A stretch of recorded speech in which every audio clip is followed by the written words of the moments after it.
Selamat datang di Sinar Sehari-Hari bersama aku kembali Tias Surmantio, host kalian di podcast ini.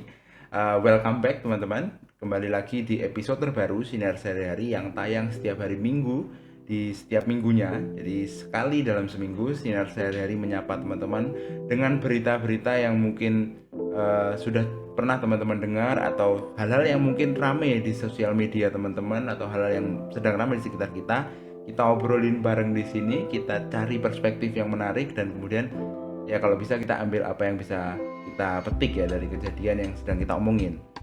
Uh, Siniar ini punya semangat untuk menceritakan lah ya sebagai media storytellingku opini yang aku miliki soal apa yang sedang terjadi. Nah nanti teman-teman itu juga boleh mengirim opininya atau menuliskan opininya di kolom komentar. Nah kebetulan Sinar ini tuh kan tayangnya di YouTube channel Tias Surmantio, YouTube channelku, bisa di subscribe jangan lupa.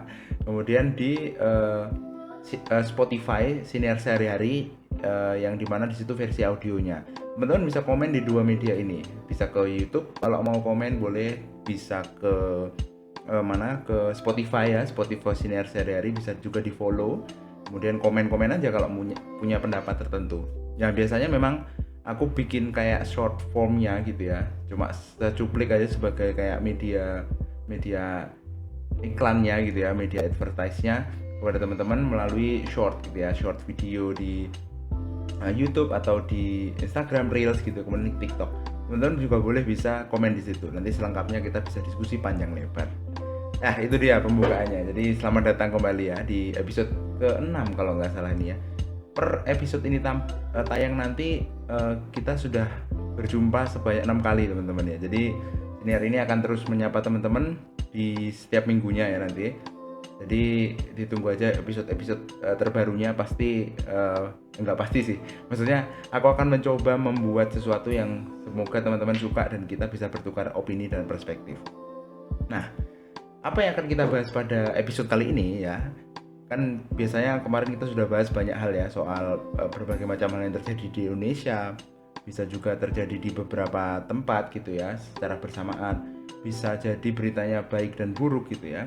Apa yang akan kita bahas kalau gitu pada episode terbaru ini, kita akan mengangkat sebuah fenomena yang cukup menarik sebenarnya ya, fenomena menarik tapi juga agak menyeramkan gitu ya di dalam dunia sosial kita.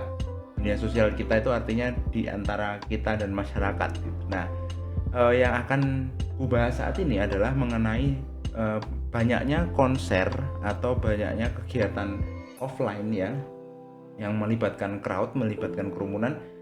Sebenarnya biasa aja gitu. Maksudnya sebenarnya dulu juga sudah sering dilakukan, tapi masalahnya beberapa kali ini sih kayaknya itu sering menjadi sumber masalah baru karena crowdnya tidak terkendali dan sering menimbulkan over capacity, dan bahkan bisa jadi sering terjadi crowd yang ada tadi itu malah jadi kacau gitu ya, tidak terkontrol gitu.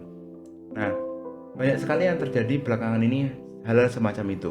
Ada beberapa kejadian. Jadi per aku bikin sekarang, aku ngetik video ini sudah ada kira-kira 3 atau 4 kejadian yang serupa, yang berulang gitu ya, yang kemudian kayak aku mikir ini kenapa jadi kayak gini gitu ya, kenapa kok bisa jadi rame, kemudian kenapa bisa crowdnya ini bisa kayak berantakan gitu lah, yang nggak terkontrol, nggak teratur oleh penyelenggara gitu atau oleh pihak yang berwenang gitu. Kenapa kok bisa seperti itu? Aku sempat bertanya-tanya seperti itu karena muncul banyak sekali beritanya di TikTok ada, di Twitter ada, di Instagram ada, dan macam-macam.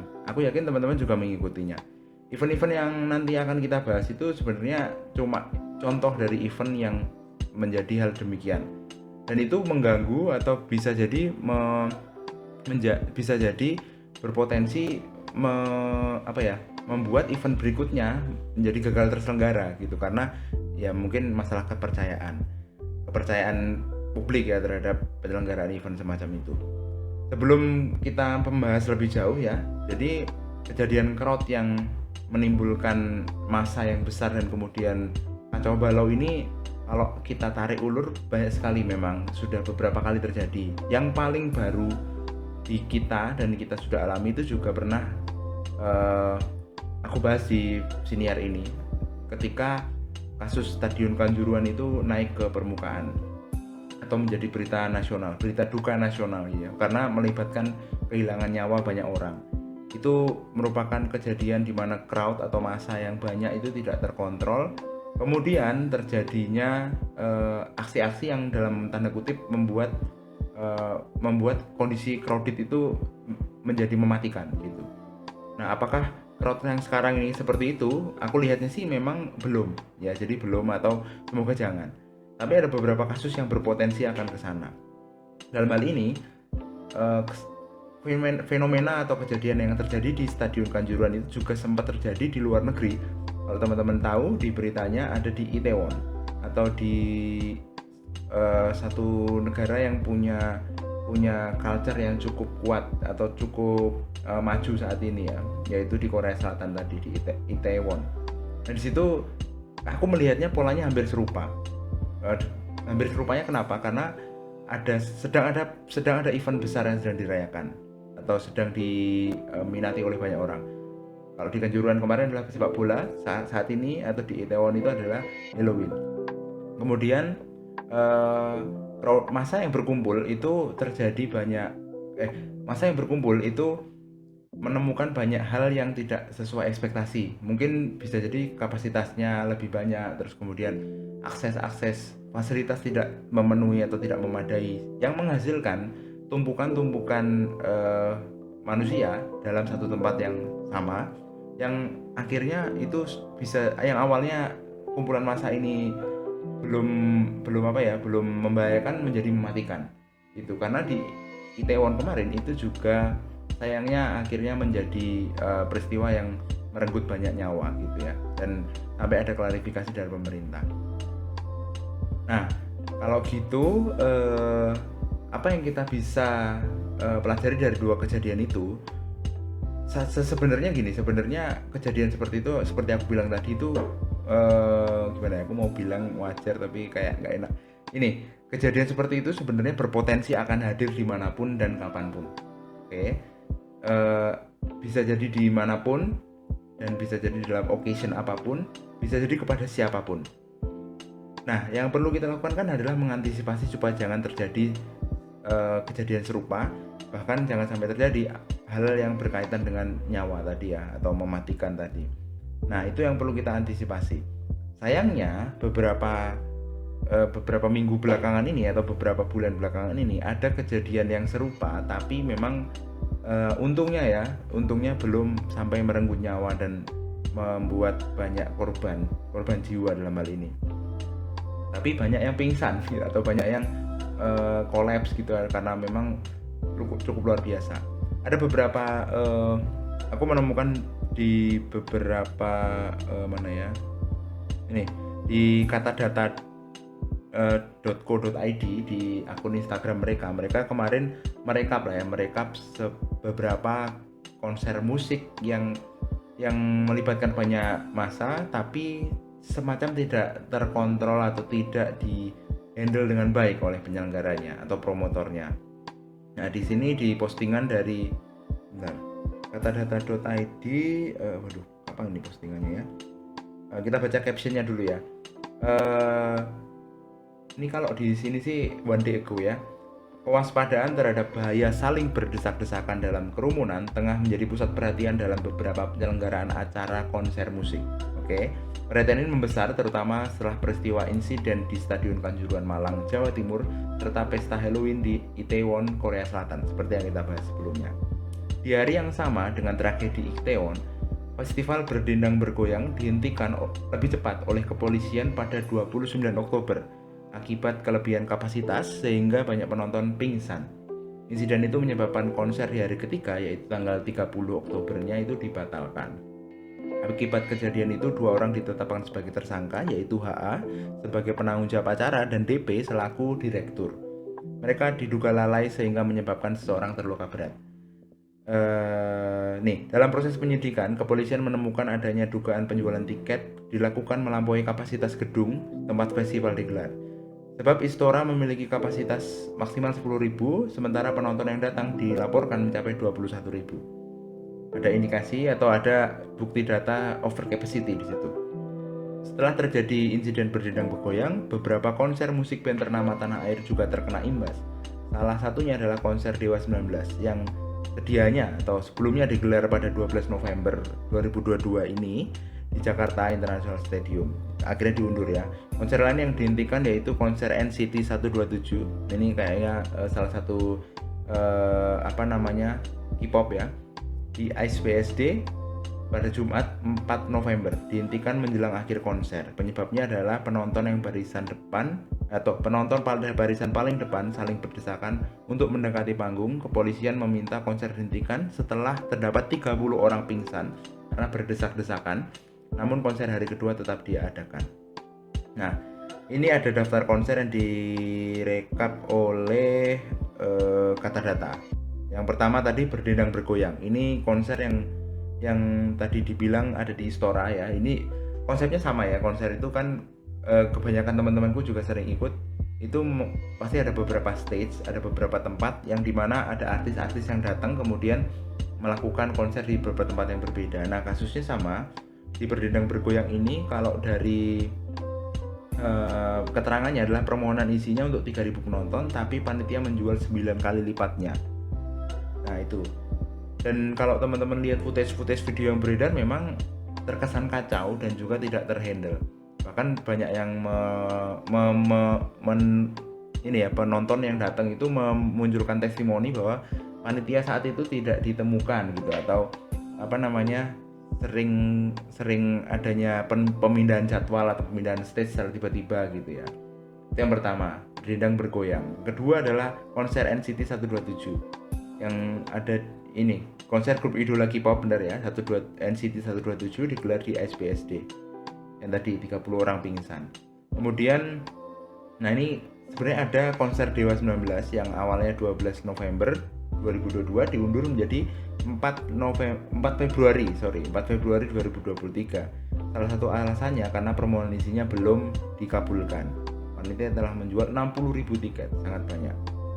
Bahkan ada konser Slank yang awalnya mau direncanakan tanggal 6 November, Palembang Trade Center batal digelar demi keselamatan para penggemar.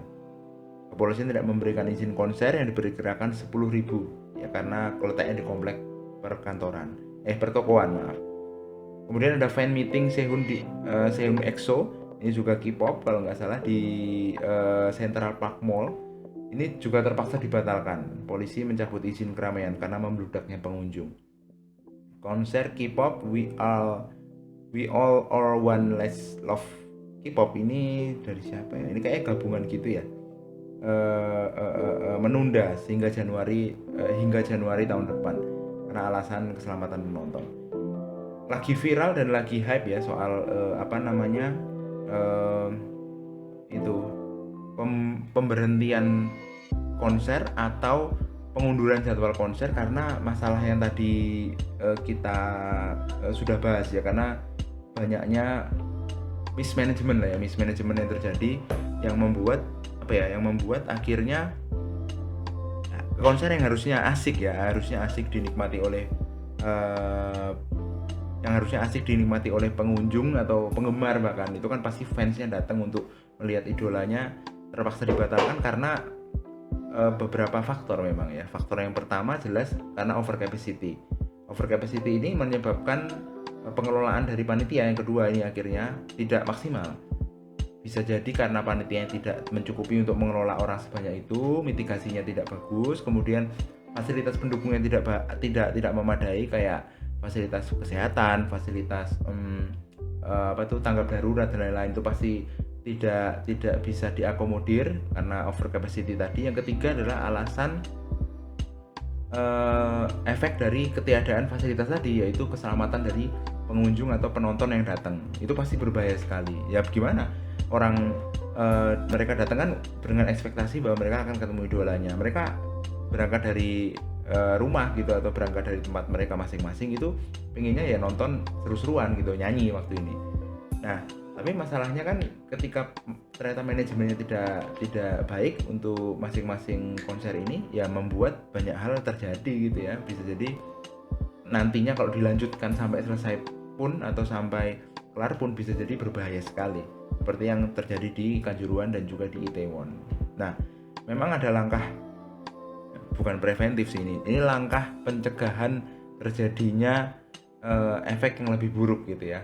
Tadi kan sudah di beberapa kasus di Berendang Bergoyang sama di mana NCT 127 itu mereka menghentikan ya, polisi menghentikan dengan terpaksa menghentikan konser yang berlangsung karena dinilai sudah banyak pengunjung yang tumbang ya, dalam hal ini pingsan, untungnya pingsan gitu, karena memang berdesak-desakan dan memang kondisi seperti itu berbahaya, dihentikan akhirnya.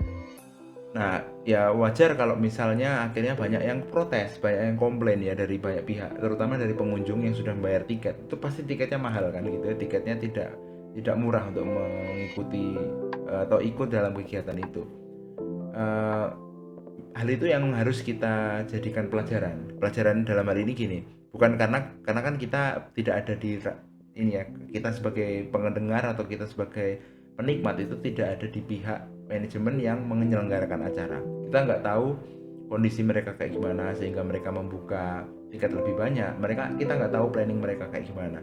Tapi dengan efek seperti ini jelas-jelas bisa kita lihat bahwa ternyata planning yang mereka buat bisa dikatakan kurang optimal untuk menyelesaikan risiko yang bisa muncul, karena risikonya ini sudah jelas terjadi gitu kan, dan tidak termitigasi. Artinya kejadian yang saat ini terjadi itu merupakan dampak dari planning yang dilakukan oleh pihak penyelenggara yang kalau boleh disimpulkan gitu ya, diasumsikan dan disimpulkan jadi planningnya kurang optimal gitu ya, karena kondisinya terjadi seperti hal yang tidak diharapkan ini. Oleh sebab itu gini, yang tadi di awal aku bertanya kenapa kok banyak sekali kejadian konser yang tidak terakomodir dengan baik gitu ya saat ini ya. Bisa jadi karena ada salah di faktor manusianya itu ada dua ya berarti ya, ada dari pihak penyelenggara dan juga pihak penikmat acaranya atau dari pengunjungnya. Bisa jadi juga salahnya karena dari sistem apa ini, sistem pemerintahan, bukan sistem kebijakan ya, sistem kebijakan itu dia. Bisa jadi dari dua hal ini. Kita bahas dulu yang dari sistem kebijakan dulu deh ya. Dari sistem kebijakan itu bisa jadi dibilang kalau pelonggaran kerumunan itu cukup ini ya, cukup keras, cukup kaku transisinya gitu ya. Jadi kita harus ingat kejadian ini itu terjadi banyak setelah masa pandemi menurun gitu, atau COVID itu sudah menurun. Sudah banyak orang yang punya imunitas, sudah banyak orang yang pernah kena gitu ya, survive gitu. Kemudian saat ini akhirnya kan kemarin dari kebijakan pemerintah melakukan pelonggaran tertentu, mulai dari bioskop, mulai dari kunjungan ke tempat umum, sampai penyelenggaraan acara publik gitu ya, baik itu konser, baik itu seminar umum, baik itu penyelenggaraan stand up comedy dan macam-macam, itu dibuka akhirnya. Nah, detailnya memang aku nggak tahu ya, maksudnya aku kurang mengikuti detailnya pembukaannya berapa persen, tapi kalau tidak salah pembukaannya sudah tidak tersempit seperti yang pernah terjadi pas masa pandemi. Sekarang ketika sudah pasca pandemi atau kita boleh bilang setelah COVID-nya mereda gitu ya, kita sudah beradaptasi dengan COVID ini, itu sudah cukup besar angkanya pembukaannya. Artinya bisa jadi 75% ke atas lah boleh didatangi oleh orang banyak gitu ya. Walaupun tadi masih ada izin keramaian dan lain-lain, itu hal yang wajar sekali. Nah, sepertinya tampaknya transisi antara ketidakbisaan atau larangan berkumpul kepada kebijakan boleh berkumpul itu cukup kaku gitu ya, nggak pelan-pelan, nggak gradual, nggak secara bertahap-tahap gitu, tapi kayak tiba-tiba antara nggak boleh begitu boleh gitu ya, begitu dibuka kerannya. Jadi kayak teman-teman kalau teman-teman pernah menangani air keran yang mampet ya kan, kita kan tahu kalau keran yang mampet kadang-kadang ketika mati benar-benar mati gitu kan, benar-benar mati nggak bisa dinyalain. Nah pasti kan kita akan mencari sumbatannya gitu ya, kita akan cari sumbatannya. Nah sumbatannya kita cari nih, tapi posisi tuasnya kita akan buka semaksimal mungkin gitu kan, biar dia dorong gitu, dorong kenceng banget. Ketika hambatannya dicabut atau diilangin tadi, ketika itu tuasnya itu sudah dalam posisi terbuka lebar, itu pasti air langsung deras gitu ya, air langsung keluar kenceng gitu. Nah itu ilustrasi yang mungkin nggak tepat tapi cukup menggambarkan lah kondisi yang terjadi. Kebijakannya benar-benar dibuka lebar banget dan langsung keluar dengan kencang gitu ya. Nah itu bisa jadi menjadi faktor pertama yang menyebabkan kenapa tiba-tiba kerumunan itu datang dalam jumlah yang banyak. Yang kedua, dari sisi human atau dari sisi manusia, baik dari penyelenggara maupun dari panitia, dari penyelenggara atau panitia dan juga dari pengunjung atau dari penikmat itu merasakan hype yang cukup tinggi. Ini bukan salah sebenarnya ya, tapi bisa dibilang ini perlu diwaspadai. Hype yang cukup tinggi selama pandemi kita nggak boleh ngapa-ngapain. Sekarang ketika pasca pandemi kita diizinkan berdasarkan kebijakan yang ada. Ketika sudah diizinkan secara manusiawi ya kita akan menggunakan kelonggaran sudah diberikan semaksimal mungkin. Dalam hal ini aku sering mendengar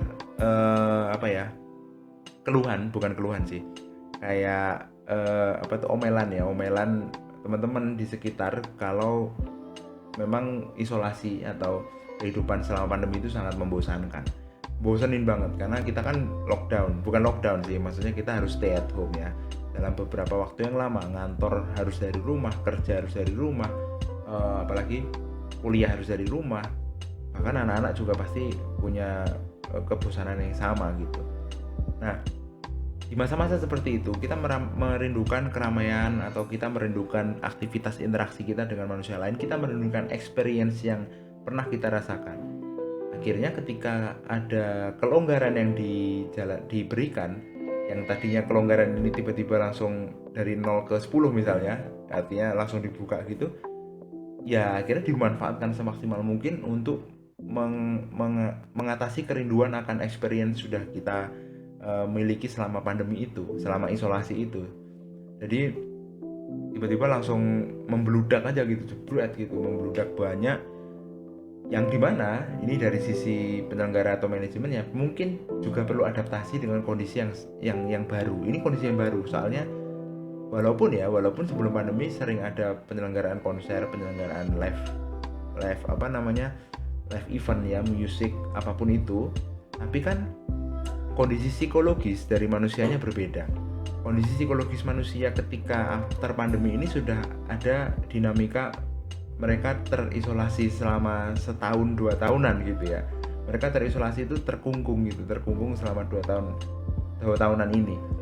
Dimana kondisi ini berbeda ketika mereka kondisi kita sebelum pandemi datang gitu. Jadi kondisi psikologis yang ada di manusia saat ini itu sangat dipengaruhi oleh pengalaman selama pandemi itu, yang dimana hal itu harus dipelajari atau dipahami oleh pembuat kebijakan, penyelenggara event dan macam-macam, supaya mereka tahu bagaimana melakukan planning menyelenggarakan acara pasca pandemi atau pasca ini COVID yang sudah cukup mereda ini gitu ya. Karena mindset 2019 ke belakang kayaknya nggak bisa diterapkan di tahun 2021 sampai seterusnya nanti gitu ya, atau 2022 sampai seterusnya nanti akan sangat jauh berbeda. Oleh sebab itu ketika itu tidak diterapkan ya kayaknya aku khawatir kondisi semacam ini atau kondisi kacaunya perkumpulan umat manusia di dalam sebuah kegiatan itu akan kita sering temui nanti gitu ya. Walaupun nanti kita sebagai komunitas, sebagai masyarakat juga akan belajar pelan-pelan, karena switching ya dari satu live event ke live event lain itu butuh waktu. switching itu nggak bisa langsung dari 0 ke 10, pasti harus butuh 0, 1, 2, 3 gitu. Bahkan kalau mau cepat ya 0, 5, 10, jangan 0 terus 10 gitu. Kalau switchingnya cepet banget itu kaget, kita ya mentally kaget, kita seneng mungkin ya, seneng bisa diizinkan lagi keluar, tapi senengnya itu sebenarnya kita kaget gitu ya. Sebenarnya kita kaget karena kita nggak terbiasa. 2 tahun itu cukup membentuk memori kita soal gimana kita harus beradaptasi atau kita berperilaku selama pandemi. Tapi kita perlu belajar lagi kembali ke kehidupan pasca pandemi, gimana kita mulai hidup new normal gitu ya, new normal, kemudian gimana kita menghadiri acara-acara setelah pasca pandemi gitu. Dan apakah itu akan berdampak? Aku rasa sih akan berdampak ketika dilakukan atau dijalankan oleh sebanyak mungkin orang ya yang sepakat itu. Katakanlah gini, untuk satu jenis event misalnya konser musik untuk satu artis tertentu di kota tertentu gitu ya, ketika penggemarnya itu sepakat bahwa mereka harus tertib, mereka harus memenuhi atau mematuhi apa yang harus diharuskan, dan penyelenggaranya punya mitigasi yang bagus, pasti tertib kok gitu. Dan nggak menutup kemungkinan itu terjadi, karena aku tahu beberapa konser lain itu tidak se-crowded yang kita bicarakan sekarang. Ada juga konser-konser yang atau event-event yang rapi gitu ya, rapi, teratur, tidak jatuhnya tidak kacau gitu. Oke, mungkin itu aja ya. Ini udah 25 menit ke atas, ini lama banget nih ngomongnya ini. Jadi dengan adanya kejadian yang sudah terjadi itu, semoga kita ketika menghadiri atau menyelenggarakan sebuah acara itu punya mindset baru ya pasca pandemi. Jadi kita bisa menyesuaikan diri senantiasa. Kita nggak tahu nanti gimana lagi dinamika kehidupan kita ya, tapi ya itulah gunanya manusia hidup bersama dengan orang lain atau hidup bersama dengan manusia lain itu untuk saling belajar gitu, untuk saling belajar dan bekerja sama supaya kita bisa bertahan hidup gitu deh. Oke, mungkin itu aja untuk episode kali ini. Terima kasih udah dengerin ya. Bisa nanti teman-teman subscribe channel Tias Firmantio dan juga ke Spotify Siniar Sehari-hari di setiap hari Minggu gitu. Terima kasih, kita jumpa di episode berikutnya.